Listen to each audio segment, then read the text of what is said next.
mundo, ela não procura entender como o mundo é, mas ela é uma obra de orientação ao comportamento humano concreto e real. O Aristóteles escreveu mais de 3 obras sobre isso, mas a obra moral de Aristóteles, mais ou menos, concentra-se em 2 grandes livros, que é a Política e a Ética Nicômaca. O livro Ética Eudêmica é um rascunho da Ética Nicômaca. O livro Econômica não é, de modo geral, considerado legítimo, portanto, deve ser, na verdade, alguém que escreveu um livro baseado no pedaço econômico da política, que é um pedaço sobre economia dentro da política. E a Muralha Magna também é considerado espúrio. A Ética a Alexandre, que é um outro livro, não chama Ética Alexandre, não chama-se... como? Retórica Alexandre. Esse livro também não se sabe se é verdadeiro. E, se você ler a Política e ler a Ética Nicômaca, você leu 90% da obra ética de Aristóteles. Para Aristóteles, a obra ética tem um significado muito mais do que hoje em dia. Hoje em dia, a ética é o pedaço da filosofia que estuda a moral, que estuda o comportamento humano, né? Comportamento e valores humanos. Não no sentido axiológico da palavra, mas no sentido de comportamento mesmo. Então, para Aristóteles, não, a moral é uma espécie de manual de condução da pessoa, do indivíduo e do governante. O Aristóteles passa o tempo todo nos dizendo que, antes de mais nada, somos cidadãos, somos membros de uma comunidade, e que é essa característica que deve pautar a ética pessoal. Quer dizer, a ética pessoal, o comportamento pessoal deveria ser feito em relação ao comportamento coletivo, mas essa tese de Aristóteles, ele mesmo se desmente, autodesmente, na medida em que a obra vai andando, você vai ver lá na frente, que no fundo, ele volta a uma proposição completamente pessoal de comportamento. E aí esse livro aqui, que é talvez o livro mais importante deles, né, é o livro que começa propondo, né, que a gente investigue, afinal de contas, o que as pessoas... Ele propõe um axioma logo de início, alguma coisa que ele não prova, mas que ele acha que não é autoexplicado, ou seja, auto-explica por si próprio, dizendo que tudo aquilo que se faz em virtude de algum bem, que a humanidade funciona assim. E ao afirmar isso, ele compra um problema, que é se perguntar o que é bem. Aí ele começa dizendo que há 2 tipos de bem, os bens finais e os bens intermediários. Um bem intermediário é, por exemplo, a passagem de avião. Quando você compra de avião, não é porque você quer passar de avião, mas porque você quer chegar em São Paulo. Então, o bem a que se almeja, em última análise, não pode ser o bem intermediário, mas o bem final. Ora, e o que é o bem final? Qual é o maior bem de todos? O maior bem de todos é a felicidade, que em grego é chamada a eudaimonia. A eudaimonia é a felicidade em grego, mas ao afirmar isso, ele compra um outro problema, que é definir, então, o que é a felicidade. E ele mesmo admite que há muitas interpretações do que seja a felicidade, dizendo que algumas pessoas acham que a felicidade está nas sensações agradáveis. Ele acha que essa é uma maneira muito ruim de definir felicidade, porque essa é uma felicidade que se aproxima da animalesca. Os animais também gostariam de ter uma vida de sensações agradáveis. Portanto, essa não pode ser a verdadeira felicidade humana, porque a verdadeira felicidade humana não pode ser alguma que os seres humanos compartilham com os outros seres. Tem que ser alguma felicidade que é apenas humana e não compartilhável. A segunda felicidade possível é que algumas pessoas alegam que se visa ter honras externas, ou seja, receber honrarias do mundo, a consideração do mundo. Ele acha que essa é uma maneira muito imperfeita de obter felicidade, porque as honrarias externas, sendo externas, elas são volúveis. E aquilo que você pode parecer muito bom num dado momento, no dia seguinte você já não é o contrário, já é um bandido, um assassino. Acontece toda vez que muda de governo. Né? Então, eu contei para vocês o Alexis Stepanenko, que me contou que no último mês de governo você não consegue nem que os garçons te sirvam um café. Você pede um café assim, foi ministro, né? Chega para o garçom, o senhor traz o café? Ih, ministro, o senhor está aqui há 4 anos, não sabe onde é a cozinha ainda? Não é possível uma coisa dessa? Né? O que acontece, você não era importante, né? Você era só ministro, agora que não vai ser mais, você volta a ser menos que nada. Né? Então, diz o Aristóteles, também não é um jeito de você ter felicidade. O terceiro jeito é as pessoas que acham que a vida é feita para acumular bens, acumular dinheiro. Essa, de acordo com Aristóteles, de todas as vidas é a mais cretina. Porque se a vida buscando prazeres físicos e a vida buscando honrarias ainda são vidas legítimas, porque afinal de contas ambos são prazeres, são destinos finais, né? Tanto o prazer físico quanto a honraria é um bem final.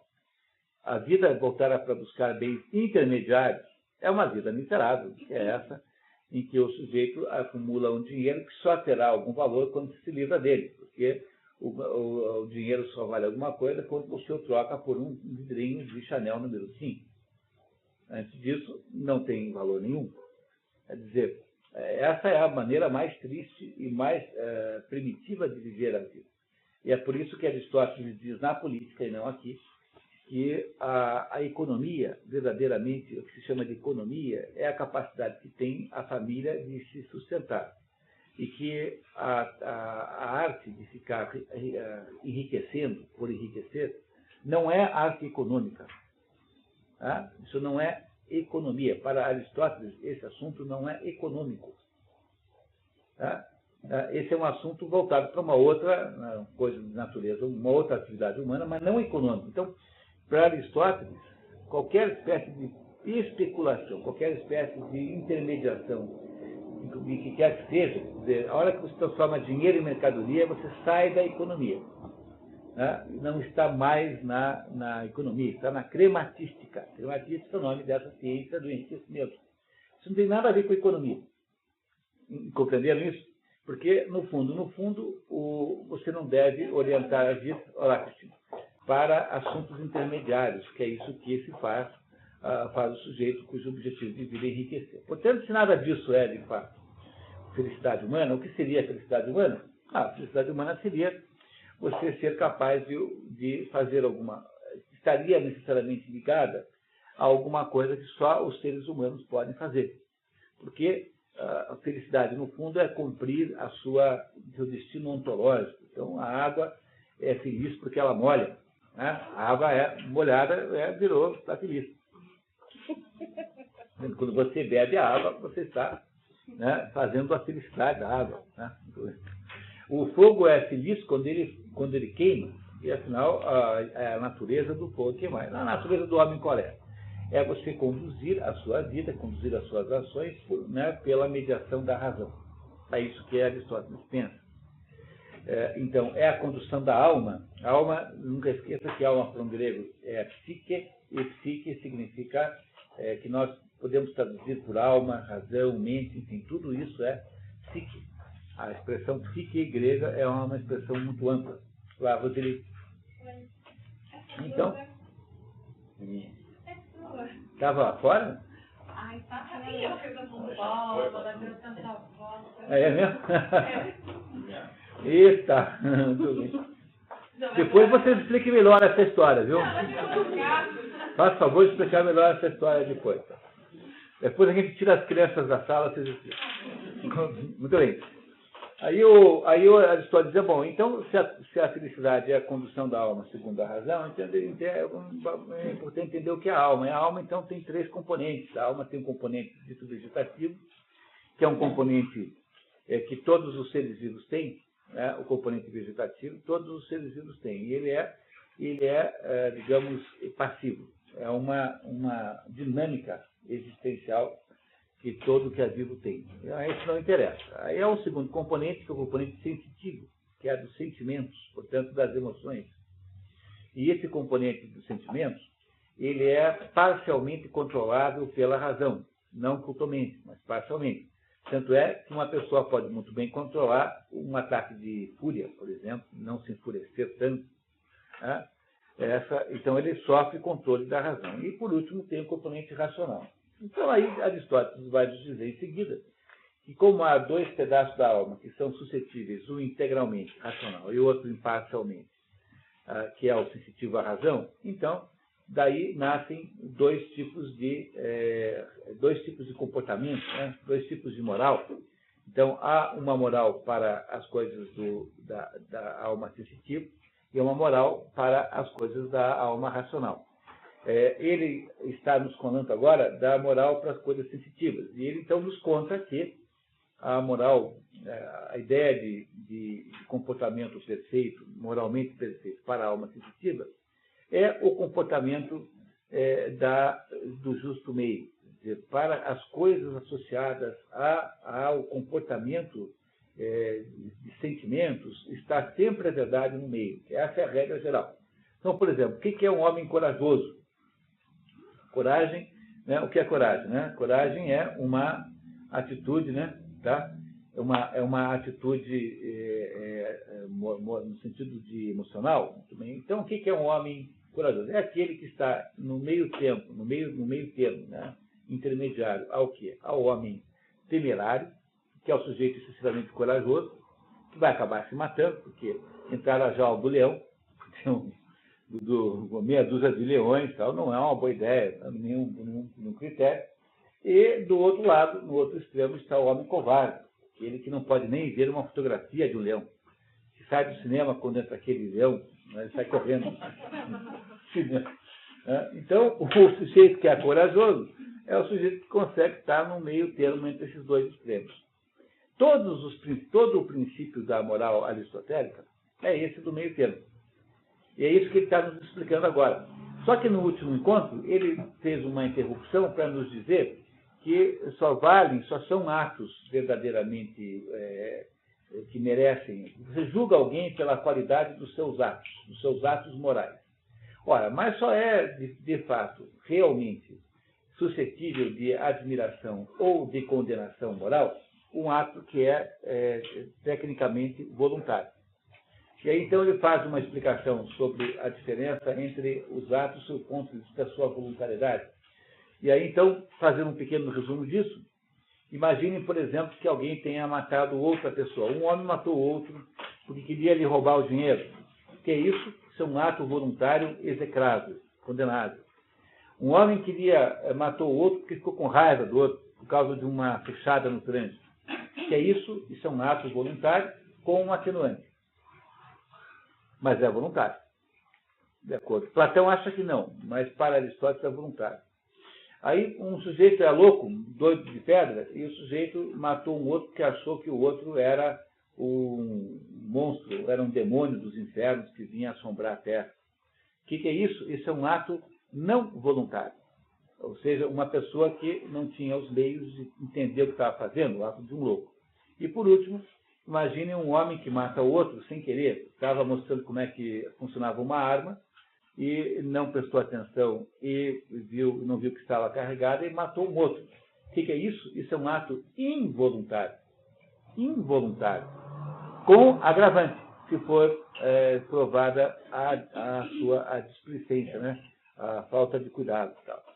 Compreenderam? Então, um ato involuntário pode ser agravado por uma atitude inconsequente. Não é? Um ato involuntário. Que é o atropelamento por alguém que bebeu demais. Atropelou alguém. Isso é um ato, olá, tudo bem? Tá? Esse é um ato involuntário com agravante, com possibilidade de gravame. Mas Aristóteles está querendo nos dizer aqui, alertando, para que os atos que merecem um mérito no ser humano são os atos voluntários, basicamente. E o que é um ato voluntário? É um ato que um homem faz de acordo com a consciência total daquele ato. A consciência total do que ele está fazendo. E ele, então, vai continuar nos explicando isso nesse capítulo que nós estamos agora, e ele vai em seguida falar um pouquinho sobre uma certa virtude humana, não é isso? Que é a virtude da generosidade. É esse mais ou menos o nosso cardápio para hoje. Estamos aí na página 98, né? 97, é isso? Então, página 97. Então, pessoal, está claro pelo resumo que eu fiz onde é que nós viemos até agora? Muito bem, então vamos lá. Alguém gostaria de ser voluntário para ler o item 4? Aqui. Então, muito bem, André, por favor. A vontade, a aspiração, ao contrário, como foi dito anteriormente, tem a ver com fim. Mas enquanto alguns sustentam que o que é aspirado é o bem, outros acham que o que é o que parece ser bom. Ora, aqueles que afirmam que o que é aspirado é o realmente bom, ou seja, que o bem é o objeto da vontade, têm que admitir, como consequência, que aquilo a que o indivíduo que escolhe incorretamente aspira não é um objeto da vontade, aspiração, porque se fosse para tê-lo, tinha também que ser bom. Ao passo que, no caso assumido, talvez acontecesse que o indivíduo aspirasse a alguma coisa má. Ficou bem? Vamos ler mais um pouquinho, porque nós paramos 15 dias, né? E aqueles, por outro lado, que afirmam que o bem aparente é o objeto da vontade, são forçados a admitir que não há objeto natural da vontade, mas apenas o que parece ser isso para cada indivíduo. Ora, coisas diferentes assim o parecem a indivíduos diferentes, e se assim acontece, até mesmo coisas contrárias. Vamos ler, daqui a pouquinho a gente para refletir um pouquinho sobre isso. Vamos ler mais um pedacinho. Se, em consequência, nenhum desses pareceres se revela satisfatório, talvez devêssemos dizer que absoluta e verdadeiramente o bem é o objeto da vontade. Mas para cada pessoa, o bem aparente e em conformidade com isso, que aquilo que é verdadeiramente um objeto de aspiração o é para o homem bom, enquanto qualquer coisa casual o pode ser para o homem mau, como no caso de nossos corpos. Aquele alimento que é verdadeiramente saudável o é para corpos que se acham em condição satisfatória e saudável, enquanto para aqueles que se acham debilitados ou enfermiços, outros alimentos se revelam saudáveis. O mesmo sucedendo com coisas amargas e doces, quentes, pesadas, etc. Pois o homem bom julga corretamente toda classe de coisas, uma vez que coisas especiais são nobres e aprazíveis, correspondentemente a cada tipo de caráter. E talvez o que distingue fundamentalmente o homem bom é o fato de ele contemplar a verdade em cada tipo, sendo ele próprio, por assim dizer, o referencial e a medida do nobre e do aprazível. Parece ser o prazer o que induz o grosso da humanidade ao erro, pois a eles, ao grosso da humanidade, ele se afigura como um bem, embora não seja.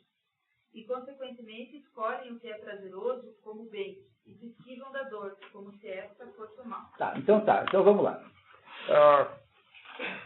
Há uma diferença em filosofia essencial entre duas abordagens, uma chamada realismo e outra chamada idealismo.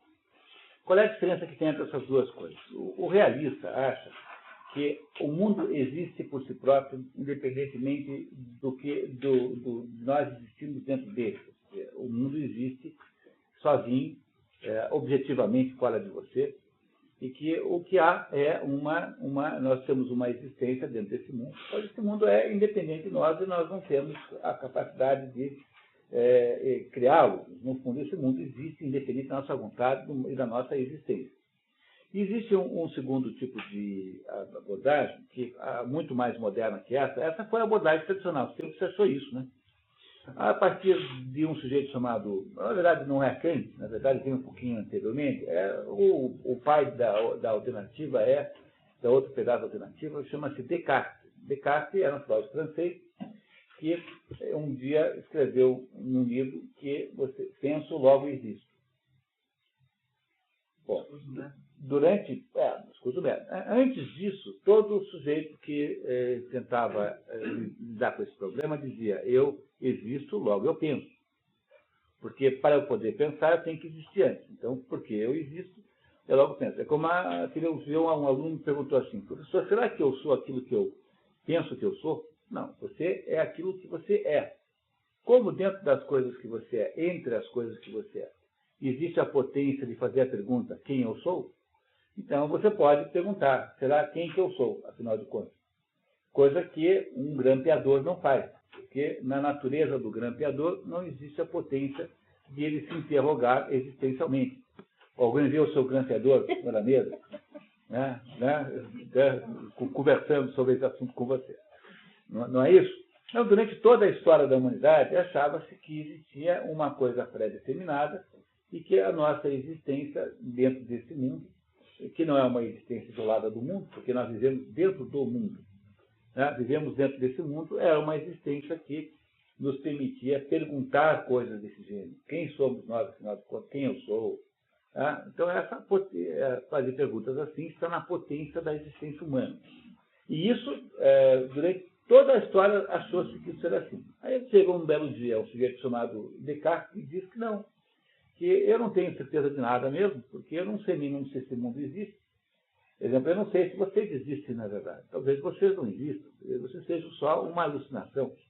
Deixa eu fazer um teste aqui, peraí.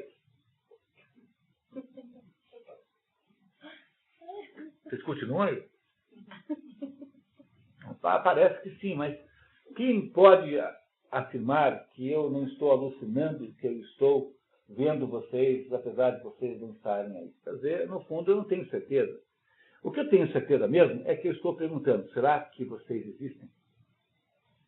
Então, já que eu tenho certeza da pergunta, né, sobre se vocês existem ou não, então eu, no fundo, tenho como primeira referência da minha existência o fato de eu pensar. É por isso que ele diz que eu penso, logo existo. Entenderam o que ele fica achando isso? Né? Que ele pensa, logo existe, por causa disso. Né? Então, o problema, a partir daí, Descartes cria uma confusão tão grande, mas tão grande, que chega um momento, aparece o chamado Kant, e diz assim, não, o que acontece na prática é o seguinte: todos os dados da natureza entram no meu cérebro, na minha mente, por meio dos sentidos, tá? Por meio do tato, por meio da visão, da audição, enfim, do paladar. E esses dados aí são dados brutos, são dados não trabalhados, e eles só têm essa aparência que tem porque dentro da minha mente existe um negócio chamado formas a priori, que são estruturas de compreensão do mundo, que fazem o mundo ter a aparência que tem. Então, quer dizer, então, na prática, que é a minha mente que formata o mundo e o mundo não existe por si próprio, sem que a minha mente o formate antes. Se você chamava aquele pessoal anterior ao René Descartes de realistas, porque viam a realidade, esses agora são chamados de idealistas. Esses acham que o mundo existe basicamente como ideia, no sentido de forma, uma expressão ideia, uma expressão platônica, né, de forma. Bom, então, é quase necessário dizer que quem venceu essa guerra, quem está vencendo essa guerra, é o pessoal idealista, porque a partir de Kant, você desenvolveu como consequência disso todas as perversões modernas intelectuais, todos os relativismos. Essa conversa assim, não há verdade absoluta, é uma ideia idealista. Né? Essa ideia de, tipo assim, não, cada um tem a sua verdade, tudo é relativo, são todas ideias idealistas, porque são as ideias que acham que a nossa mente é árbitro da realidade, eles dizem assim, né, em linguajar kantiano, que a realidade é um construto da mente. Onde é que você acaba caindo? Acaba caindo lá naquele filmeco Quem Somos Nós.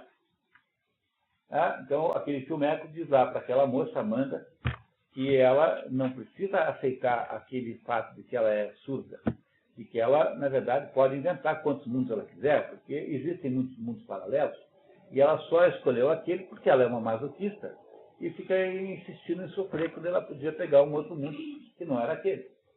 Não é isso? Então, nada mais claro do que o componente prometeico disso, né? Prometeico no sentido técnico da palavra, como o componente autoritário humano, quer dizer, a ideia de que o ser humano é que constrói o mundo, de que esse mundo aqui está ao alcance da nossa mente, e que a nossa mente é capaz de construir o mundo. Essa conversa toda deságua naquela afirmação lá daquela J.Z. Knight, aquela senhora que aparece no filme, com roupa vermelha, que é uma dona de casa, que na verdade, não é ela, né? É o Ramta. O Ramta é um espírito de 40 mil anos que ela recebe, e aí no final do filme o Ramta diz assim, você é Deus. Você não tinha descoberto a imersão de Deus, porque a nossa mente pode produzir a realidade que você entender. Quando você, portanto, ouve falar em idealismo, você está quase sempre se referindo ao idealismo alemão, que é uma mistura de Kant e Hegel, que são dois filósofos mais ou menos contemporâneos, que são os autores disso. Então, é isso que Aristóteles está querendo debater nesse parágrafo aqui. Ele está querendo debater se aquilo que a gente acha que é bom, se é um bom verdadeiro para se procurar, ou se é que cada um tem o seu próprio bom. Então, ele está dizendo aqui a mesma coisa que eu acabei de dizer para vocês em outras palavras. Está dizendo que algumas pessoas, por serem, né, ele diz assim na segunda página, né, quase no finalzinho, diz assim. Então, ali, parece, no quarta linha, antes do final, parece ser o prazer o que induz o grosso da humanidade ao erro, pois a eles, ao grosso da humanidade, ele se afigura como um bem, embora não o seja. Consequentemente, escolhem o que é prazeroso como bem e se esquivam da dor como se essa fosse um mal. Então, o que ele está dizendo é que os idealistas, né, como é que eles defendem uma tão exótica teoria como essa? Quer dizer, os idealistas sérios, né, dizem assim, não, mas veja, a maçã é gostosa ou não, conforme o gosto do freguês. Então, se a humanidade não tivesse apreço por maçã, ela não seria boa. Então, o que transforma a maçã numa coisa boa é o gosto dos comedores de maçã. Aí, é claro que existe uma certa quantidade de julgamento sobre a realidade que é feita pelo gosto. Então, você olha para um quadro do Rembrandt, um pode gostar e outro não. Mas o quadro do Rembrandt não é inventado pelo que gostou ou desinventado por aquele que não gostou. Então, no fundo, o idealismo é completamente insustentável. Não é? Aí, o sujeito que melhor tentou resolver essa contradição foi Ortega y Gasset, que costuma dizer que eu sou eu e as minhas circunstâncias. Quer dizer, essa ideia de Ortega y Gasset é a ideia de que a gente vive dentro de um conjunto de circunstâncias. Circunstâncias essas que interferem na nossa vida. Então, o Ortega y Gasset começou como idealista, né, porque ele foi um aluno dos neocantianos. Ele foi aluno do Cohen, tal, uma porção de neocantianos alemães, e ele depois abandonou completamente isso. Porque um homem inteligente não consegue ser idealista. Ele tem que ser muito bobalhão para acreditar numa coisa dessa. Não é isso? Tem que ter muito pouca noção de realidade para ser um idealista, digamos assim, um idealista empedernido. Então, não é possível. Quer dizer, o fato de que a realidade não permite que você enxergue a toda, enxergue apenas pedaços, o que Aristóteles está dizendo é isso, que as pessoas que não entendem, que não conseguem compreender isso, as pessoas toscas, elas vão olhar para alguns aspectos da realidade e elegê-los como a realidade toda. Quando, na verdade, há outros aspectos da realidade que são tão importantes quanto esse, que não são tão visíveis assim. É isso que o Aristóteles acabou de nos contar nesse capítulozinho, que eu estou tentando contar aqui de um outro jeito. Então, só cuidado não confundir isso com o idealismo platônico, porque quando Platão diz que as coisas todas existem num determinado grau metafísico, ou seja, no mundo das ideias e dos conceitos, né, ele não está sendo idealista do jeito que Kant é, porque Platão não acha que é a nossa mente que inventou isso, entendeu? Tá? Você compreende que não é para fazer essa confusão? Tá? Vamos tentar evitar essa confusão de novo?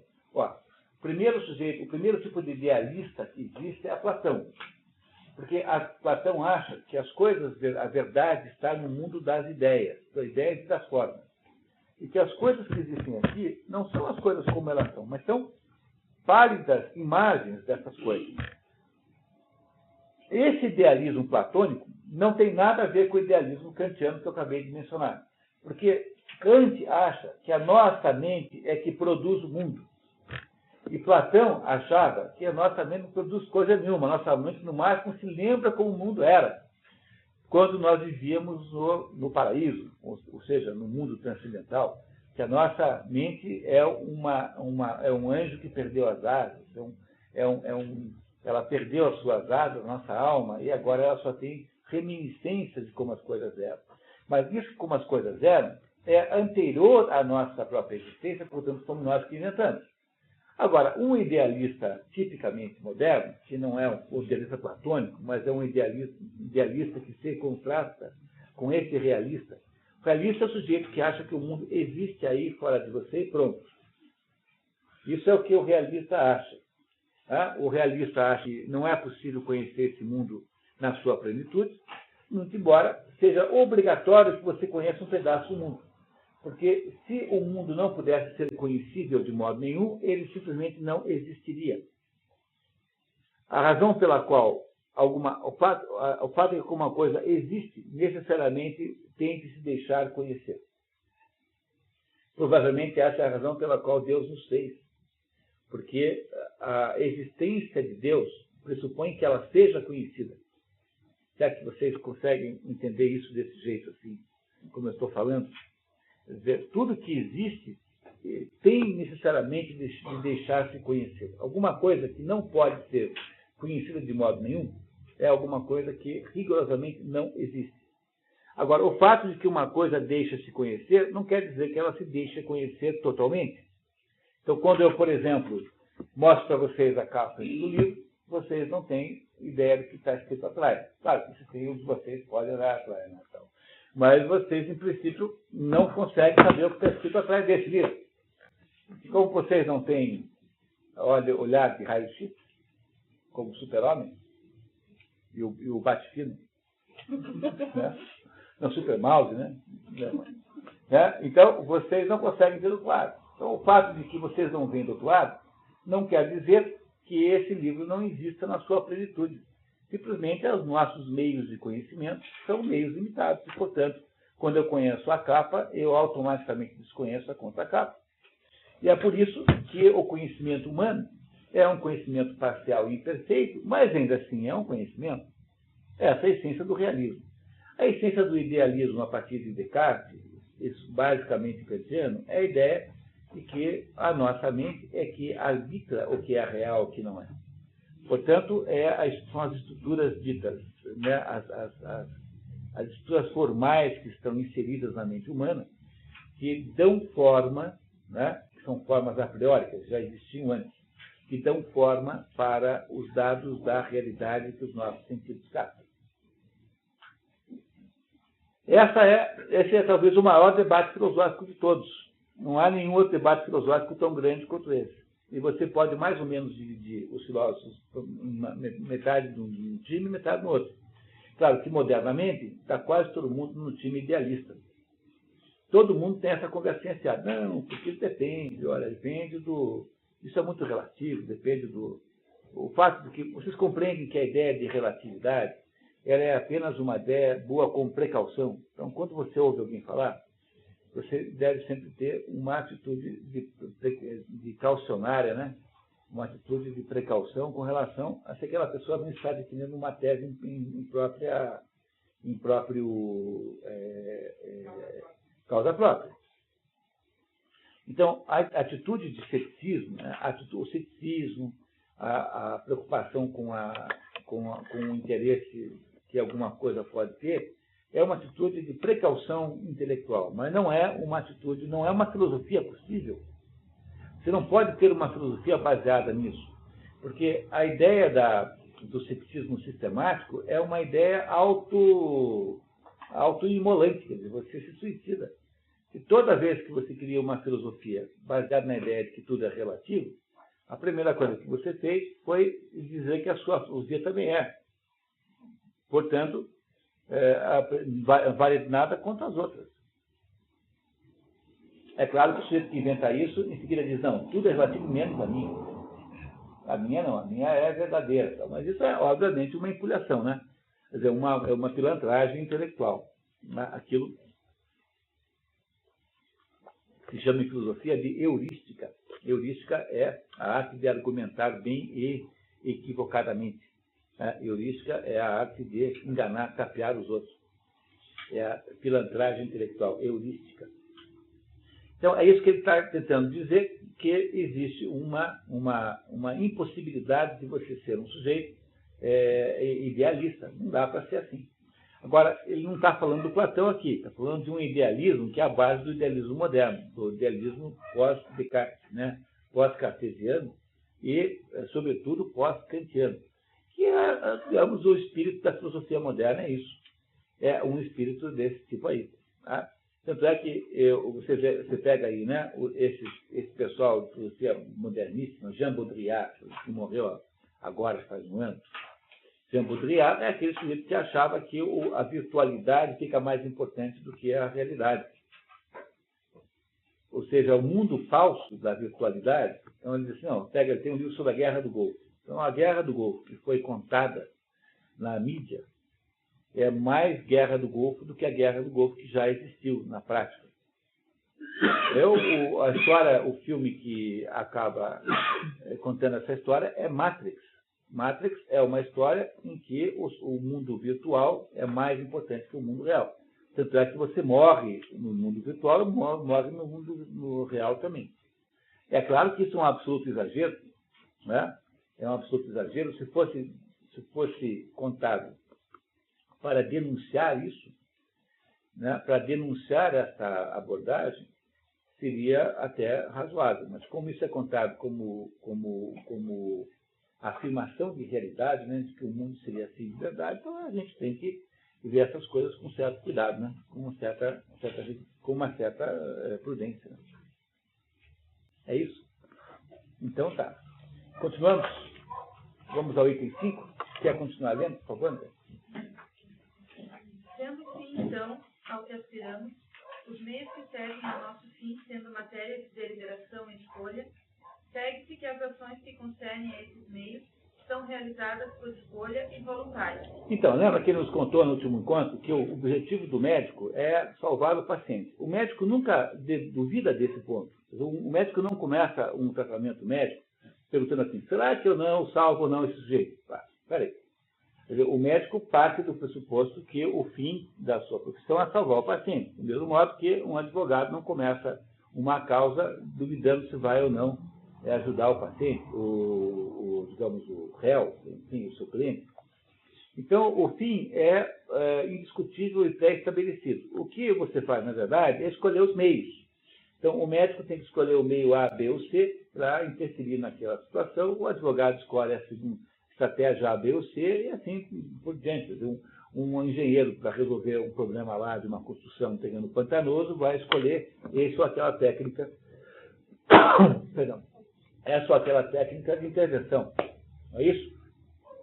E essa é isso que ele está dizendo, né? Que há diferenças com relação ao meio, mas não com relação ao fim. O fim não está em debate.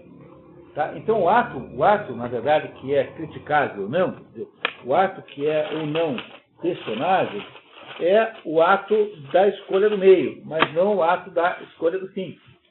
Tá? Desculpe, eu tenho que tomar aqui um negócio desse, senão eu vou ficar ruim até o final da aula aqui. Tá, continuamos? Mas as atividades nas quais se exercem as virtudes concernem a meio, e por conseguinte, a virtude também depende de nós mesmos. O mesmo sucedendo com o vício, uma vez que onde somos livres para agir, também somos livres para nos abster de agir. E onde somos capazes de dizer não, também somos capazes de dizer sim. Se, portanto, somos responsáveis por realizar uma coisa quando é correto realizá-la, também somos responsáveis por não a realizar quando não a realizar é incorreto. E se somos responsáveis por corretamente não realizar uma coisa, também somos responsáveis por realizá-la incorretamente. Mas se estiver em nosso poder fazer e nos abster de fazer o correto e o incorreto, e se, como vimos, ser bom ou mal é fazer o correto ou o incorreto, consequentemente, depende de nós o fato de sermos virtuosos ou viciosos. Afirmar que ninguém seria mau e ninguém não seria bem-aventurado. Pode ler embaixo. Trata-se possivelmente de uma frase de Sólo, célebre legislador ateniense. Sua forma marcantemente concisa e compacta nos autoriza a arriscar parafraseá-la nos seguintes termos. Ninguém é voluntariamente mau, como não é involuntariamente bem-aventurado. Aqui diz a outra tradução diz, em vez de mal, desgraçado. Que é melhor do que mal aqui, né? Porque, assim, não ser voluntariamente desgraçado significa que ninguém procura a própria desgraça, como também ninguém é involuntariamente bem-aventurado. Que ninguém vai dar certo sem querer. Essa é a ideia. Quer dizer, o que ele está querendo insistir aqui é na responsabilidade do ato moral. Porque, afinal de contas, não há possibilidade nenhuma de haver mérito na vida humana se não houver responsabilidade pelo ato moral. Por isso que ele começou esse capítulo explicando o que eram os atos, né? A voluntariedade ou não do ato. O ato moral é necessariamente responsabilizante. Você, portanto, não tem mérito ou demérito se não tiver aí decisão, consciência daquilo que você faz e responsabilidade por aquilo que você faz. Não haveria nenhuma espécie de direito no mundo, não haveria direito no mundo se não tivesse isso. Porque o direito depende necessariamente da liberdade de fazer ou não fazer. Porque se todo mundo é obrigado a fazer, os animais não têm sistema jurídico, não têm tribunais, não é isso? Não tem advogado, sapos advogados, sapos promotores de justiça, entendeu? Não tem. Não, por quê? Porque, a não ser em fábulas, e aí nós estamos substituindo o ser humano pelo bichinho, né? Mas o mundo animal não é feito por relações de direito. Os animais cumprem os seus trajetos existenciais pré-programados. Eles não tomam decisões sobre isso ou sobre aquilo. A gente fica um pouco, às vezes, sem saber que isso é assim, porque nós convivemos com animais, como o cachorro, por exemplo, que é muito comum, que parece ter consciência moral. Né? Porque eles ficam desmoralizados quando se briga com eles.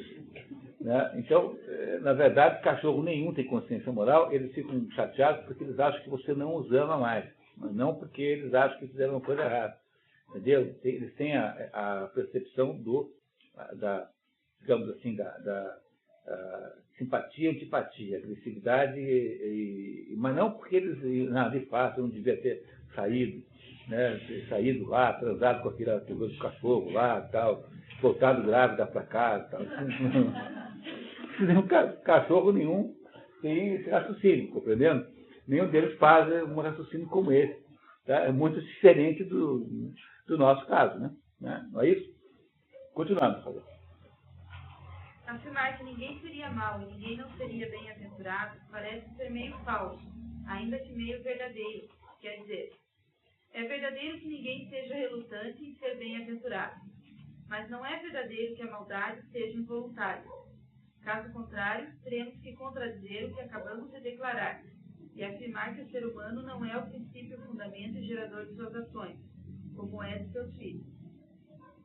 Mas se é evidente que o ser humano é o autor de suas próprias ações, e se somos incapazes de remontar nossas ações a quaisquer outros princípios, fundamentos que não sejam aqueles dentro de nós mesmos, então as ações cujos princípios, fundamentos residem em nós, elas próprias, dependem de nós e são voluntárias. Então é por isso que existe, antes de mais nada, uma coisa chamada consciência moral, de onde parte todo o problema. Tudo que você possa imaginar associado com moral depende da existência de um tribunal interior chamado consciência moral, que todo mundo tem. Que é aquela dúvida que ocorre em você todos os dias, às vezes mais uma vez por dia, sobre se deve fazer uma coisa A ou B. Quer dizer, sem consciência moral, que é um tribunal interior e que independe da sociedade, não haveria possibilidade nenhuma de haver regras morais externas. Como o animal não tem consciência moral, não pode haver um direito canino, um direito sapístico, entendeu? Um código moral, um código de conduta das arapongas, entendeu? Não há códigos morais externos ligados aos animais, porque não há consciência moral a qual eles se reportariam. Entenderam? Então, para você saber se a vida moral é uma vida, se o fenômeno moral é um fenômeno social ou não, porque essa conversinha é fiada, né? Veja como a moral é diferente. De repente tem que andar na praia de vestido, depois pode andar pelada na praia. Antigamente não podia nem segurar a mão da namorada na sala, e hoje os meninos dormem juntos na casa, né, dos pais, namorados, né? Veja, então, como esse negócio de moral é externo e é absolutamente relativo. Não é isso que vocês ouvem o dia inteiro? Bom, mas se você pensar um pouquinho melhor sobre isso, você irá chegar à seguinte conclusão, de que o fato de que há diversos sistemas diferentes de moralidade, alguns até em aparente contradição um com o outro, só prova, em última análise, o fato de que há uma consciência moral que os unifica a todos, ou seja, que independente da época, mesmo que a época proponha códigos morais externos diferentes, continua havendo a necessidade de resolver um problema moral que sempre tem. O que você varia é o modo como se resolve o problema moral, porque os códigos morais podem ser variantes, porque, afinal de contas, o mundo é diferente. Há modificações no ambiente social, no ambiente de todos os tipos. Agora, em todos os casos, mesmo quando há regras morais conflitantes, existem regras morais.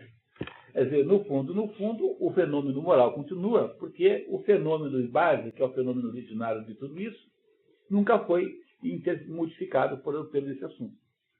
Ou seja, a diversidade de códigos morais só prova de modo inequívoco que o fenômeno moral não é social, mas é um fenômeno interno. É exatamente o contrário do que se pretende que prove. Agora, é claro que os códigos externos morais podem variar de lugar para lugar, de época para época.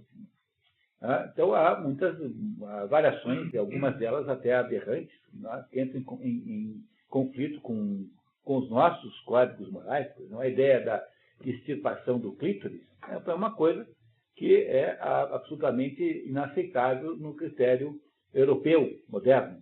No critério africano, não. Então, é um negócio na África comum. Eles fazem isso por razões simbólicas. A extirpação do clítoris é a extirpação do resquício, digamos, do resquício masculino da mulher, ou seja, é a confirmação da feminilidade, do mesmo modo que a circuncisão é a extirpação do resquício feminino do homem, é a confirmação da masculinidade. Nós podemos achar uma cretinice, de fato achamos, às vezes acho alguma graça nisso. Então, o fato de que eles fazem de um jeito e nós fazemos de outro aqui, não quer dizer que que a moral é um conceito relativo, quer dizer simplesmente que os códigos morais são variantes. Agora, os códigos morais, sejam quais forem eles, mesmo quando estão em contradição entre si, eles referem-se a um mesmo fenômeno que é a consciência moral, que no fundo continua perguntando o que fazer, se faz ou não faz, dependendo do jeito como a sociedade é naquele momento. Pode ser que a solução seja de uma ou de outra, mas o fenômeno moral, que é a consciência moral em si própria, ela é absolutamente independente da sociedade. Quer dizer, está mais do que provado pela própria diversidade de códigos de que o fenômeno da consciência moral independe do fato social. Portanto, a moral não pode ser estabelecida socialmente. E quem faz esse raciocínio torto, que leva à conclusão de que a moral é um fenômeno externo, é o sujeito que pensa que a moral é um processo de imposição do mundo sobre o indivíduo. E nunca entende que, no fundo, se não tivesse o tribunal interno na cabeça do fulano, nenhum sistema externo seria capaz de funcionar. Mas, no fundo, o que é que são os sistemas externos morais, os códigos morais? São instrumentos externos de orientar o comportamento do indivíduo confuso. Então, as leis deviam ser isso. Todas as religiões têm um aspecto de programa moral, têm um aspecto de código moral. Por quê? Se você não sabe o que fazer, você vai pegar a solução fora. Mas tudo começa com o fato que você não sabe o que fazer. Agora, se você não reconhece o fenômeno moral como sendo um fenômeno interno, como sendo um fenômeno do indivíduo, então você sempre achará que a moral é um negócio imposto de fora para dentro, portanto, que é uma série de tirania social, e aí então você julgará que os códigos morais são absolutamente dominantes, quer dizer, que no fundo, depende daquela época, daquele negócio. Quando, no fundo, você está invertendo os termos do problema e está justamente desentendendo, está invertendo de modo errôneo a compreensão do mecanismo. Tudo começa dentro, mas como você não sabe resolver, você vai procurar um código fora. Hoje, há pouco, eu cheguei em casa e na escada senti cheiro de maconha. Aí, cheirando maconha. Eu abri a porta do carro e disse, mas lá na Holanda, coisa de Tá vendo? Tá vendo? Mas aí, bom, digamos assim que aí já é uma maneira de você resolver o seu dilema moral interno. Porque, no fundo, o que estava incomodando você é assim, será que eu brigo ou não brigo com meu filho? Não é. Tá bom. Não, mesmo que fosse, entendeu? Podia ser, né? Será que, o que eu faço agora? Eu vou lá e brigo com os meninos, denuncio para o síndico? ou então eu deixo isso ser assim como é. Então, esse é o problema que você está tentando resolver. Esse é o dilema moral que você tem que resolver. E esse dilema moral não é um dilema social, é um dilema interno, que acontece dentro de um fenômeno que acontece na sua alma, na sua existência interna. Bom, aí você vai falar o quê? Você, não sabendo o que fazer, você vai procurar ou resolver a questão, né, tomar uma decisão, ou então você vai tentar fingir que o problema não existe. Foi o que você fez exatamente. Então você achou que você transferiu-se. Você, o que você fez? Então, você fez o quê? Você se transferiu para a Holanda, fingiu que você morava na Holanda durante 30 segundos, olhou para o código moral vigente da Holanda e falou assim, bom, aqui pode. Então tá, então não tem problema. E voltou para o Champanhar, em Curitiba. Então, o que você fez foi uma estratégia de escapar do problema, criando, então, uma espécie de mentira existencial sobre o seu local de moradia. Entendeu? Entendeu como é? Então, no fundo, você não resolveu o problema, você escapou dele. Eu sempre digo que tem sempre 3 estratégias básicas de você não escapar do problema moral. Todas as 3 legítimas. Né? A primeira é fazer como faz o Raskolnikov, que finge que para ele tem um código moral especial, para ele e para Napoleão Bonaparte. Então ele pode matar aquela velha desgraçada, porque se Napoleão Bonaparte matou tanta gente e tem aquele túmulo, que é um túmulo lá nos Invalides, né? Então por que eu não posso matar essa velha desgraçada que está me assaltando, que está me explorando? O segundo jeito é o jeito do sujeito que inventa que foi o que você fez. Tá? O sujeito que diz que eu não sou eu. Então eu digo assim, não, isso vale para mim, mas acontece que eu não sou eu que estou aqui agora, nesse momento.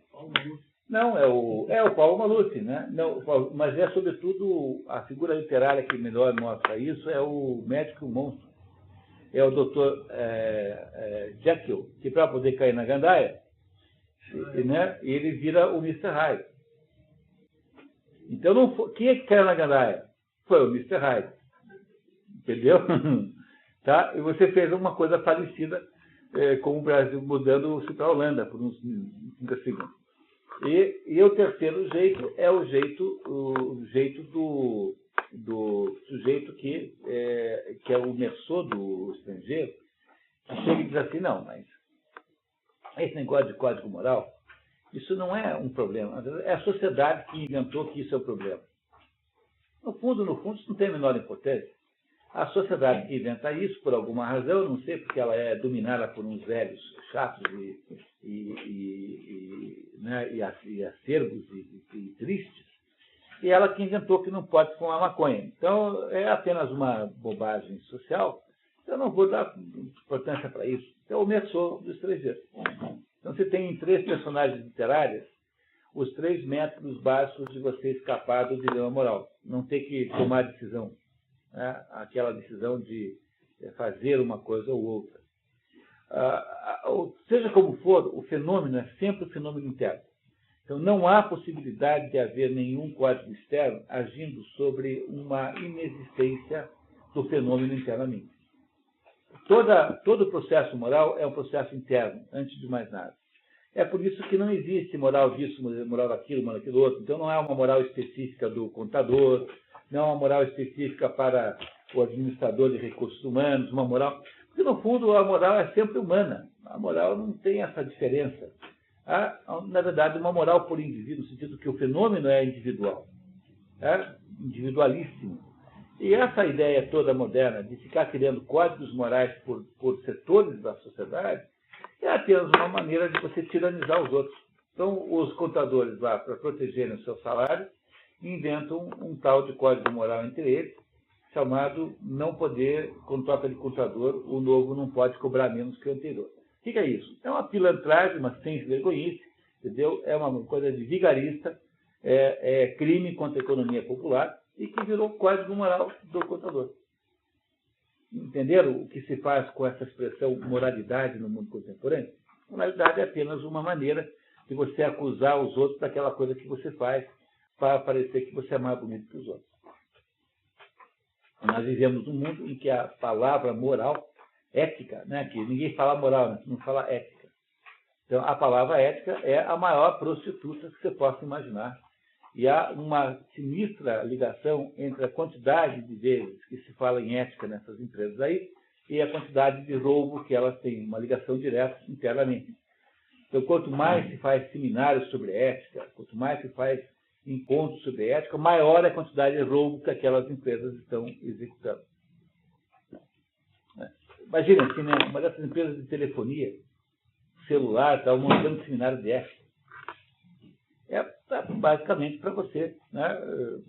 Você tem aí o exemplo da política nacional, que justamente o partido que passou a vida inteira falando em ética é o mais ladrão de todos. É basicamente esse o fenômeno. Então, hoje, quando eu falo ouço falar em ética, começa a me dar automaticamente aquela doença terrível, infarto no meu saco.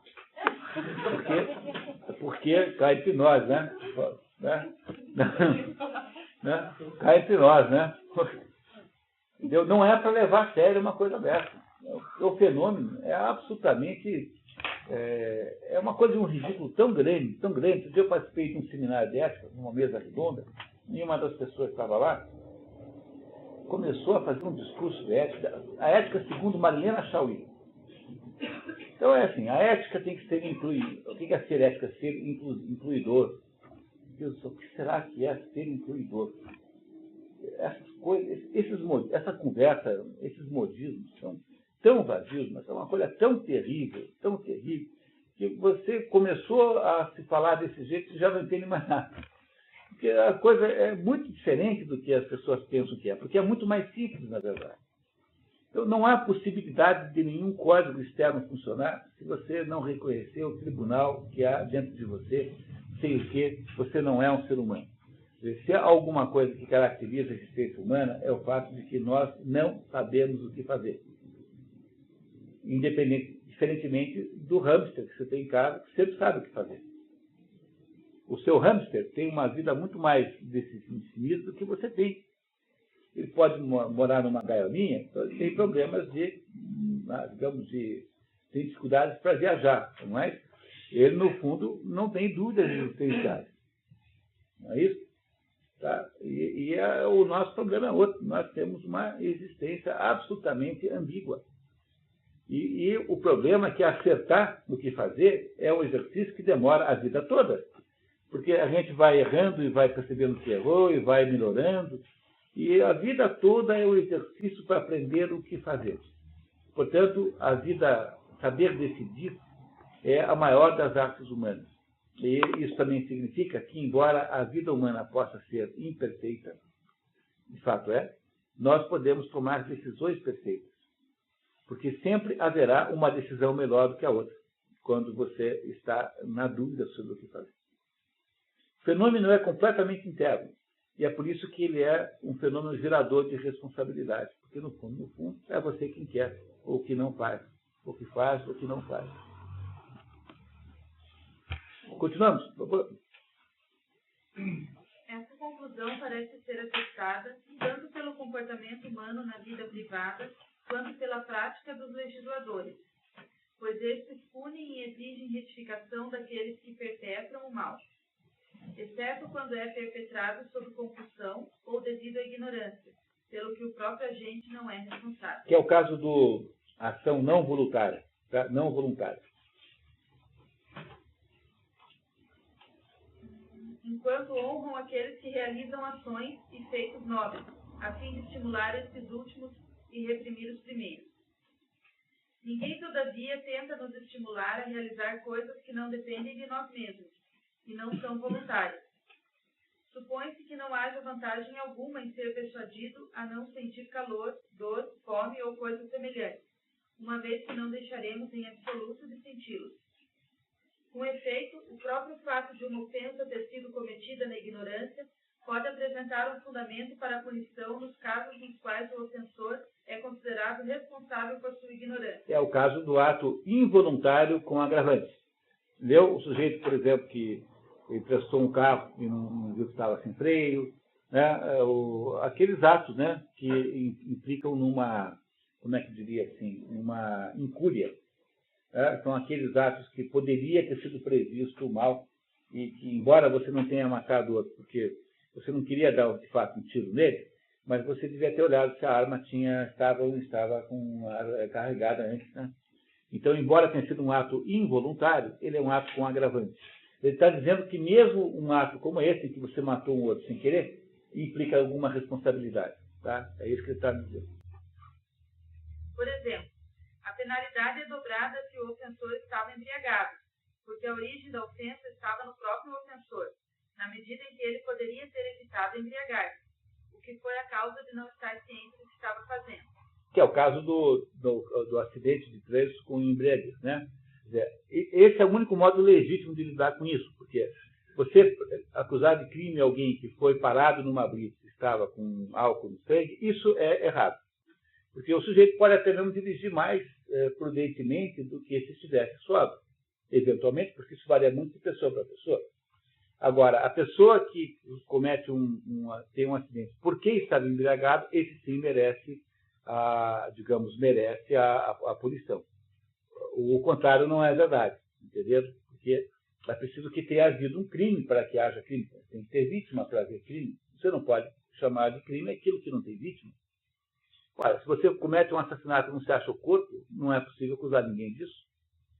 Então, é preciso olhar com cuidado para essas legislações modernas aí, porque isso não é bem assim. Quer dizer, é preciso que tenha havido, de fato, uma ofensa real, que tenha havido algum problema, alguma destruição concreta para que tenha havido crime, senão não é. Mas o crime embriagado certamente é mais grave do que alguém que atropelou alguém sem querer porque você pulou na frente do carro. Então, até mesmo pode-se dizer que um suicida deixa de ser suicida se suicidar na frente de um motorista embriagado, porque aí pode-se pressupor que ele poderia ter freado, né? Não é isso? E não freou. Essa é a ideia, mais ou menos. Indivíduos também são punidos por ofensas cometidas devido à ignorância de alguma disposição da lei que deviam conhecer, e poderiam conhecer sem qualquer dificuldade. E assim por diante em outros casos nos quais a ignorância é tida como devida à negligência, sob o fundamento de que não se justificava a ignorância do ofensor, uma vez que lhe era possível empenhar-se no sentido de retificar os fatos. Pode-se objetar que talvez esse indivíduo não seja o tipo de homem que se empenhe em retificar os fatos.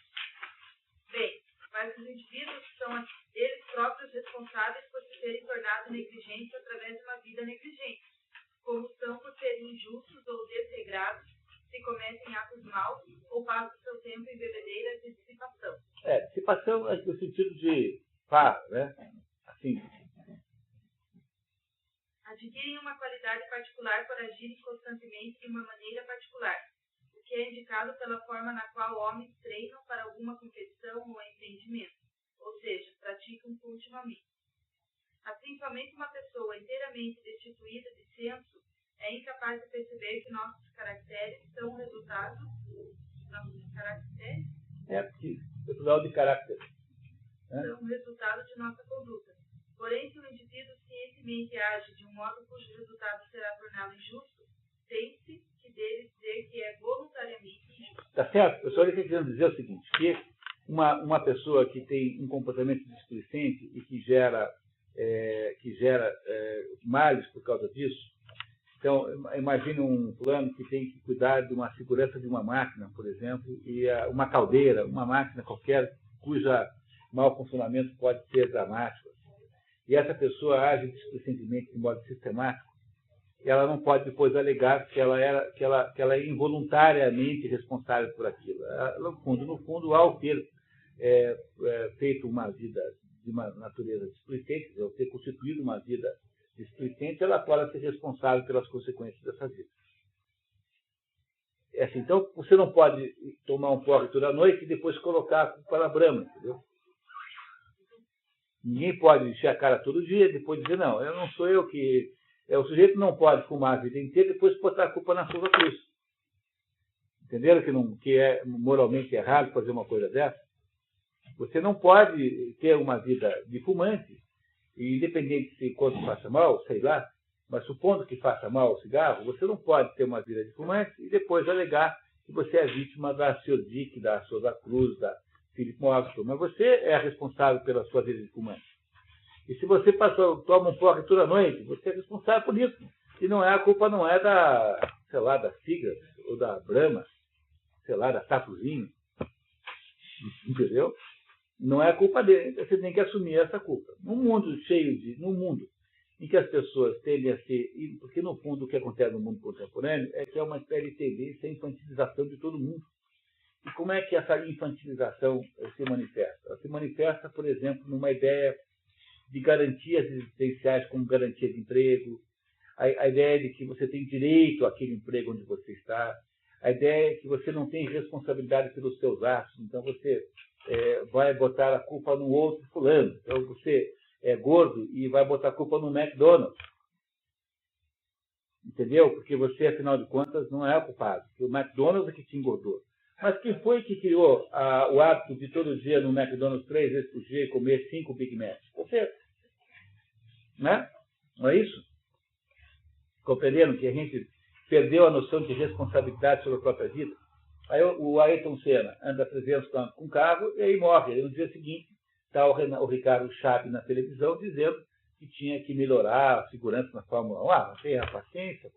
Quer dizer, num esporte onde as pessoas andam a 300 por hora, há uma chance de você morrer. Então, se morreu, não é para botar a culpa nesse ou naquele. A culpa não é do Williams lá, do dono da escuderia, não é do circuito.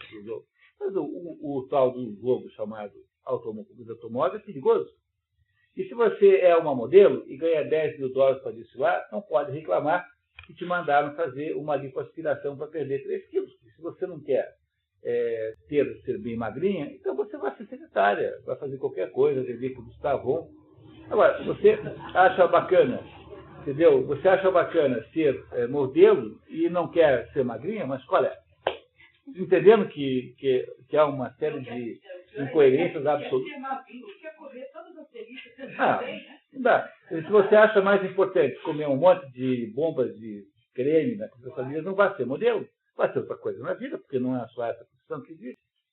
Mas a ideia de que você tem direito às duas coisas ao mesmo tempo é uma ideia infantil. Porque as crianças é que têm essa ideia de que há que não há restrições na vida. O mundo infantilizado que existe hoje, né, a sociedade infantilizada, é que tem essa atitude de se despedir da responsabilidade. Você tira a responsabilidade da sua existência. É isso que ele está dizendo aqui, que é inaceitável no estudo moral. A base de todo código moral, ou seja, a base de qualquer espécie de código moral, é a aceitação da autorresponsabilidade. Então você não pode culpar os outros pela sua própria, em direito a um princípio assim, né? Como é que é mesmo? Ninguém pode ser beneficiado, como é que fala mesmo, Gerson? Pela sua própria... Como é? Torpeza. Isso. Ninguém pode ser beneficiado da sua própria torpeza. Então, por exemplo, o governo federal não pode emitir títulos, vender esses títulos e depois dizer que não vai resgatá-los. Lá na frente, dizer que você pagou o imposto com aqueles títulos que você mesmo emitiu. Porque aí você está dizendo assim, não, eu não paguei os títulos, então agora quero me beneficiar da minha própria inadimplência. Então ninguém deveria se beneficiar da própria torpeza, que é basicamente o que Aristóteles está dizendo aqui. Então, esse princípio do direito moderno foi estabelecido pelo Aristóteles aqui, nesse momento aqui. Até sobre isso, eu estava lembrando que nos Estados Unidos tem as pessoas que entram com ações que contra essas empresas, e ganham. Estados Unidos não, ninguém ganhou até hoje. Nada, ninguém. Nunca ganharam. Não, o pessoal entra, mas não ganha, porque chega no Supremo Tribunal e eles dizem, olha, você não sabia que a companhia te obrigou a fumar? Não. A companhia disse para você que não fazia mal? Não. Então você fumou porque quis. Então o problema é seu. Por exemplo, essa coisa... Mas lá, eu acompanho muito, algumas coisas que eu li sobre as limitações da máquina. Existem limitações altíssimas de situações em que, na verdade, a pessoa é culpada. Não, é que houve um caso ou outro em que foi dada indenização. Por exemplo, teve um caso lá em que um fulano disse assim, olha, eu eu trabalhava na empresa de tabaco, e aí eles me davam de presente os cigarros. E eu fumava aquele cigarro sem saber que eles estavam testando o cigarro. Então aí você está alegando para a justiça que você foi, de alguma maneira, alvo de um teste sem ser informado. Então aí sim. Mas agora um fumante comum, sabe? Esse sujeito que sai aí na carteira de cigarro, não tem uma fotografia do sujeito todo arrebentado? Esse sujeito não consegue nada. Aqui no Brasil também nunca ninguém conseguiu. Não consegue provar. Eu tive um caso de um ladrão que entrou numa casa para roubar, e aí ele acabou ali pulando o muro e tinha um capo de vidro e ele se rasgou lá atrás. E ele entrou na justiça falando isso aí. E ele não teve trabalho.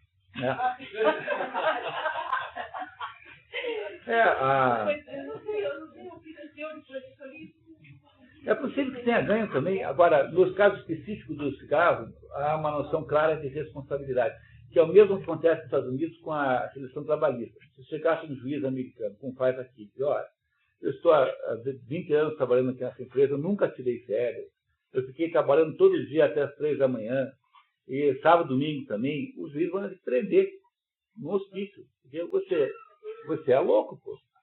Quer dizer, você não teve tempo de saber que o seu empregador era picareta? Não? Eu tenho uma melhor solução para acabar com essa bobagem de justiça trabalhista aqui, que é você estabelecer por lei que só pode reclamar 3 meses. Bom, acabou a indústria de trabalhista. Não precisa fazer nada, deixa essa porcaria de CLT, né?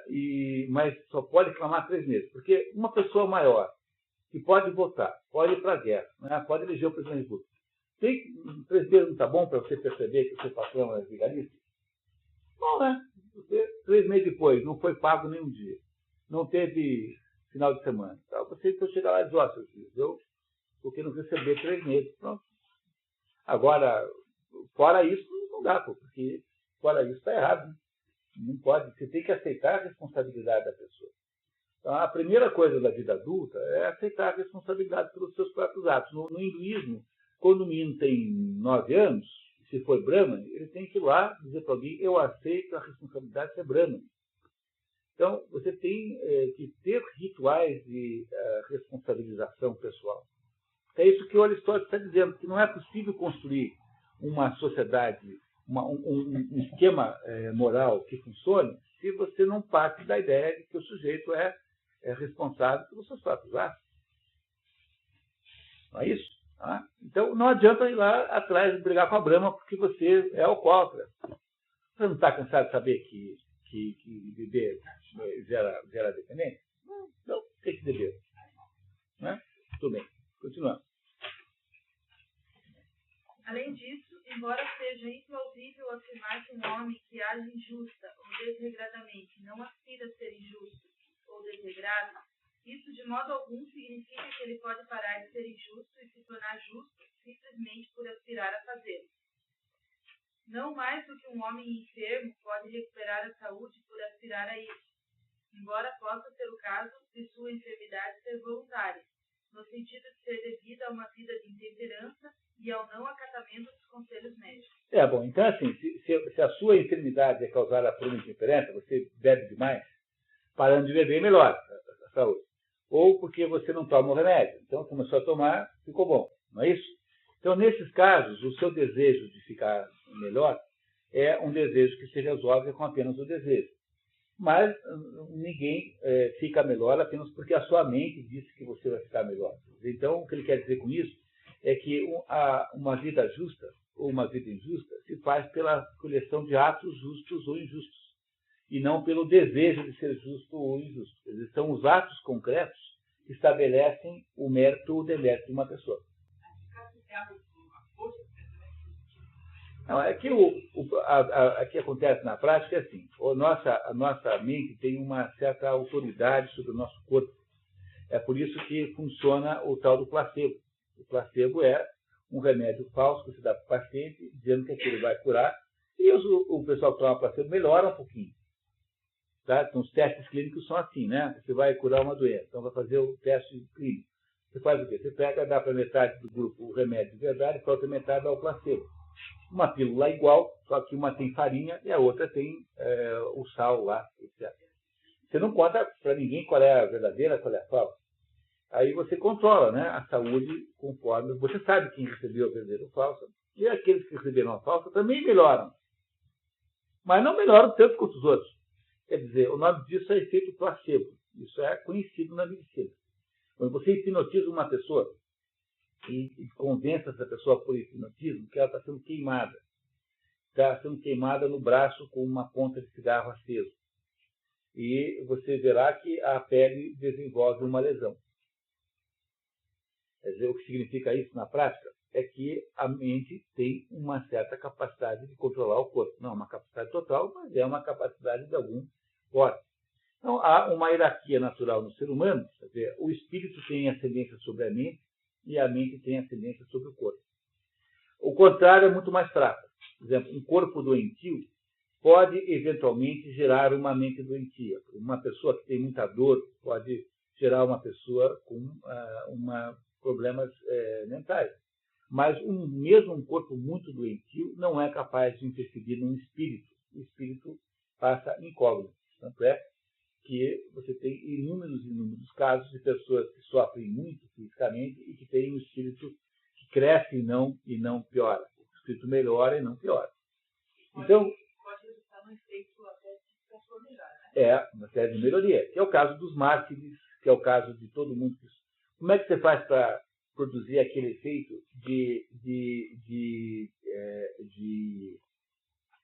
aquele efeito místico que eu contava para vocês no começo aqui, os que estavam aqui chegaram um pouco antes, né? Como é que um monge torna-se um ser místico, faz uma experiência mística? Ele faz isso martirizando o corpo.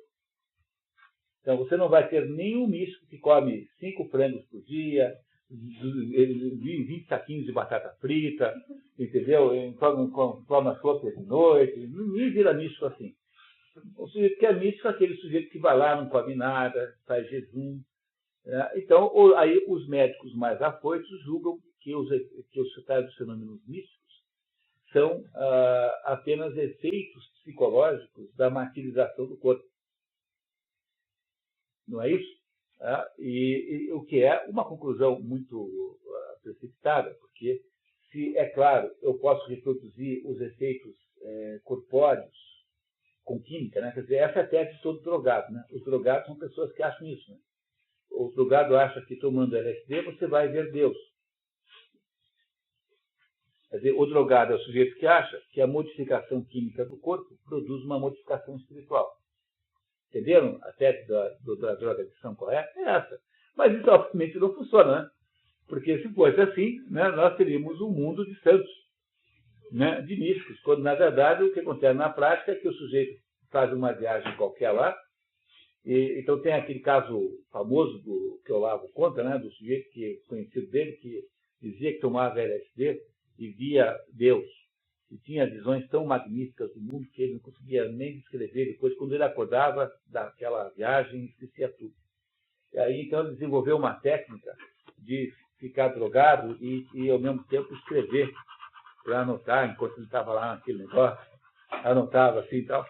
E aí, quando ele acordou da viagem, tinha escrito assim: a banana é grande, mas a casca é maior.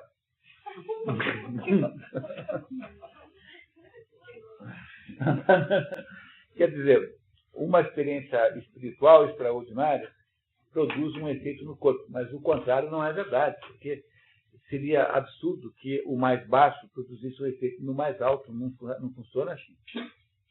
Entenderam o que eu estou querendo mostrar para vocês? É que existe uma hierarquia de influências que é sempre de cima para baixo, nunca de baixo para cima. O fato de que a sua mente manda parcialmente no seu corpo, ela não quer dizer que a sua mente possa produzir o seu corpo. Então, cuidado para não virar idealista kantiano. Porque o idealista kantiano não acha isso. Ele acha que o mundo é criado pela mente. O mundo não é criado pela mente. O mundo existe, é independente de você. Tanto é que quando a gente morre, o mundo continua. E antes da gente nascer, o mundo já existia. Tanto é que eu nasci porque alguém existia antes de mim, meu pai e minha mãe. né, que não foram inventados na hora que eu ouvi pela primeira vez. É muito difícil ser kantiano. Tem que ser muito burro para ser kantiano. Em última análise, esse é o problema. Entendeu? É mais ou menos isso. E Kant é considerado uma das figuras mais inteligentes. O Kant, sabe quem que é o Kant? Eu tenho a melhor definição do Kant, é o Mr. Magoo. Sabe o Mr. Magoo? O Mr. Magoo é aquele sujeito que fica achando que está falando com o Posse, já está falando com o presidente da República. Então, como ele pensa que a mente dele produz a realidade, então o Kant é o Mr. Magoo da filosofia. Então, continuamos. Vamos lá. É verdade que no início poderia ter evitado a doença, mas se desprezou sua chance, não poderá mais fazê-lo. Se jogais ao ar uma pedra, é impossível trazê-la de volta, mas apesar disso, sois responsável por ter apanhado a pedra e a ter arrojado ao ar, uma vez que o princípio e fundamento do ato estava dentro de vós. Analogamente, o injusto e o desregrado poderiam no início ter evitado se tornarem tais, e portanto são assim voluntariamente. Mas agora que assim se tornaram, é impossível para eles não serem o que são.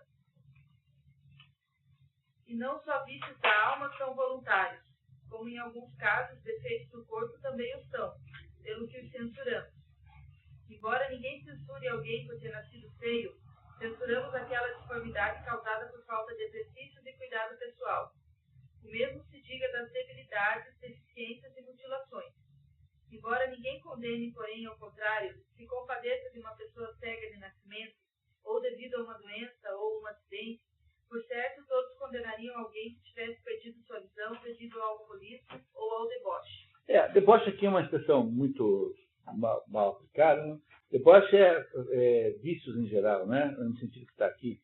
Mas sei lá, o que pode querer dizer, uma sífilis contraída por uma vida, digamos assim, excessivamente esculhambada, né? Sei lá. Constatamos assim que defeitos corporais pelos quais somos nós mesmos responsáveis são censuráveis, ao passo que aqueles pelos quais não somos responsáveis não o são.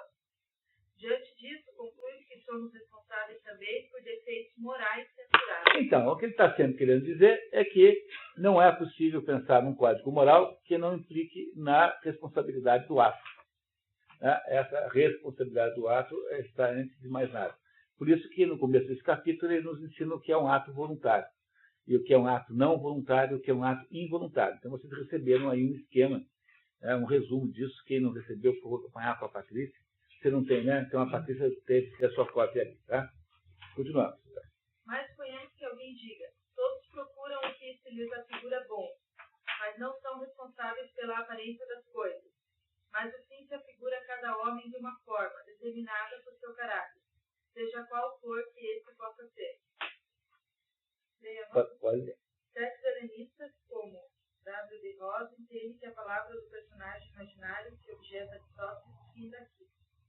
Ele tá falando com um interlocutor imaginário, né? Esse W. de Rosa é o autor da tradução que eu uso para comparação com essa aqui, né, que é a tradução inglesa padrão, considerada a padrão inglesa. Esse W. de Rosa é um helenista do século XIX, na Inglaterra. Ainda assim, por conseguinte, na hipótese de cada homem ser, de certa maneira, responsável por sua disposição moral, ele será, no certo sentido, responsável por sua concepção do bem. Se, pelo contrário, essa hipótese for falsa, nenhum homem será responsável por sua má conduta. Perpetra o mal devido à ignorância do fim certo, pensando que a ação má lhe proporcionará seu bem maior, e o bem a que ele visa não é o de sua própria escolha. Um homem necessita nascer, por assim dizer, com visão moral, pela qual possa discernir corretamente e escolher o que é verdadeiramente bom. Um homem de boa disposição natural é alguém naturalmente bem dotado nesse aspecto, pois se uma coisa é o mais elevado e nobre dos dons, e é algo impossível de ser adquirido ou aprendido com outrem, mas o que um homem possuirá uma vez que lhe tenha sido concedida por ocasião do nascimento, uma boa e nobre dotação natural nesse sentido constituirá uma boa disposição no sentido cabal e verdadeiro do termo. Isso é quem está falando com Aristóteles, né? Está fingindo que tem um interlocutor, está dizendo para isso. Agora, ele não concorda com isso. Ele vai dizer que não concorda agora. Ora, se essa teoria for verdadeira, como será a virtude mais voluntária que o vício? Tanto para o homem bom quanto para o mal, a visão que eles têm de seus fins é determinada da mesma maneira pela natureza, ou seja, como for, e todas as suas ações de qualquer espécie são guiadas por referência aos seus fins, tais como determinados. Assim sendo, se a visão que o homem tem de seu fim, seja qual for, não é proporcionada pela natureza, mas é parcialmente devida a ele próprio, ou se seu fim for determinado pela natureza, de uma maneira ou outra, a virtude é voluntária, porque as ações do homem bom, no sentido de atingir seu fim, são voluntárias. E num caso ou outro, o vício será voluntário quanto à virtude, pois o homem mau, tal como o bom, detém espontaneidade em suas ações, mesmo se não em sua escolha de um fim. Se então, como é dito, nossas virtudes são voluntárias, e de fato somos nós próprios, num certo sentido, parcialmente a causa de nossas disposições morais, e é termos um certo caráter que nos faz estabelecer um fim de um certo tipo, conclui-se que nossos vícios também são voluntários, e sendo da mesma maneira que o são nossas virtudes. Então, você não pode dizer que os vícios são involuntários, que você nasceu assim, que você é desse jeito, e as suas virtudes são voluntárias. Então, toda decisão que você toma, por exemplo, o vício, a decisão de fumar ou não fumar um cigarro, essa é uma decisão voluntária. Mesmo que você esteja enganado sobre o sentido, né? Mesmo que você esteja comprado uma visão errada sobre se fumar também ou mal para a saúde. Eu não sei se faz bem ou mal, mas no fundo, a decisão de fumar é sua. Isso que ele está dizendo, quer dizer, ele está tentando impedir que se estabeleçam inocentações indevidas do ato moral. No fundo, o ato moral as ações ruins também são voluntárias. No fundo, tem aqui uma polêmica com Platão, porque Platão, nas leis, tenta estabelecer o contrário, dizendo que determinadas situações tornam os atos humanos inimputáveis. Mas ele não é assim, ele não concorda. Ele acha que as ações, mesmo quando más, são voluntárias também. Há, no fundo, um debate com o professor dele, Platão, que pensa diferente. E vai continuar agora e fechar esse raciocínio. Efetuamos assim, delineadamente, a discussão das virtudes em geral, tendo indicado seu gênero, a saber que são meios de disposições. O texto entre chaves é provavelmente uma interpolação. E tendo demonstrado que nos tornam aptos a realizar ações idênticas àquelas pelas quais elas são produzidas e realizá-las da maneira prescrita pela justa razão, e que elas dependem de nós e são voluntárias. Mas nossas disposições não são voluntárias do mesmo modo que são nossas ações. Disposições aqui, o Mário da Gama Cury traduz por atitudes. E o W.B. Ross traduz por estados. O que é interessante que tenha havido 3 traduções tão díspares disso, né? Então, se a ação é um ato concreto, quer dizer, a atitude, o modo como você faz, a abordagem como você faz a ação, essa pode ser involuntária. Vamos esperar explicar por quê, como é assim. Somos capazes de controlar nossas ações do começo ao fim e estamos delas conscientes em cada estágio. Todavia, no que toca às nossas disposições, embora possamos controlar seu começo, toda adição independente feita a elas é imperceptível, como é o caso do desenvolvimento de uma doença. Isso ainda que sejam voluntárias no sentido de que somos livres para utilizar nossas capacidades de uma forma ou de outra. Mas a fim de retomarmos a discussão geral, tomemos agora as várias virtudes, definindo a natureza de cada uma, a classe de objetos com a qual está relacionada e a maneira na qual essa classe está relacionada a ela. Ao procedermos a isso, deixaremos claro, inclusive, quantas virtudes existem, principiemos pela coragem. E a gente vai fazer isso daqui a pouquinho, depois de tomar um café. Que tal, né? Paramos um pouquinho? Vamos tomar um cafezinho, tá?